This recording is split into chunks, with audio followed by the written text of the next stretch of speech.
I bought this JCT attachment. It's a roller compactor, 72 inches wide for a skid steer.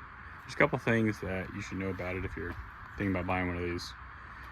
First of all, if you've got a Kubota or something that's got a hydraulic coupling, quick coupling, you're gonna have to cut off these bolts, cut off the heads of them, and then weld something between them. And then you're gonna have to weld a nut back on there to get it back off if you ever want it off, because it won't fit, but it's so close to fitting that that's the easiest fix, I think. Okay, they cut this hole right here the wrong size, or in the wrong place, so you can't get your Zerk to grease it. So you need to cut that out with an angle grinder if you want. What I did was I cut it with a hole saw, and then I realized that this plate here, to get the torsion coupler off, wouldn't come out of this hole by about a 1/4 inch. So instead of messing with this thing, spending any more time on it, I just cut it out. So the torsion coupler itself was all finger tight. This is available at Lovejoy. Well, a similar one, size 4 torsion coupler, is available from Lovejoy.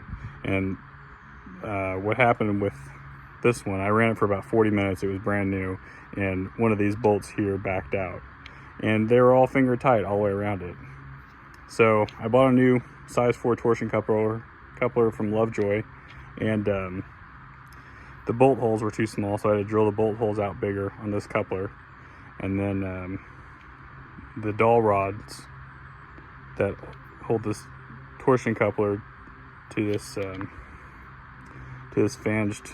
flanged coupling, it also was the wrong size, so I had to drill those out. There's no, JCT doesn't offer any parts or any support, so if it's pretty much the only thing you could do. And then it says torque.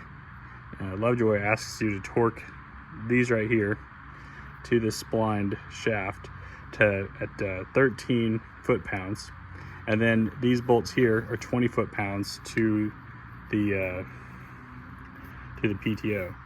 And I couldn't get it to torque to 20 pounds. It would just keep biting it.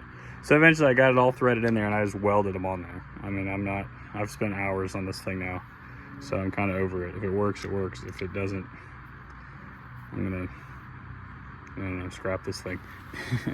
Probably not. I'll probably recycle all these parts. But so yeah, so that's all I did. I took it apart.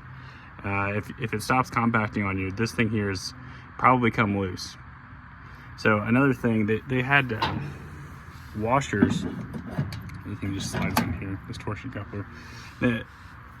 There's washers behind this collar, and I don't know why.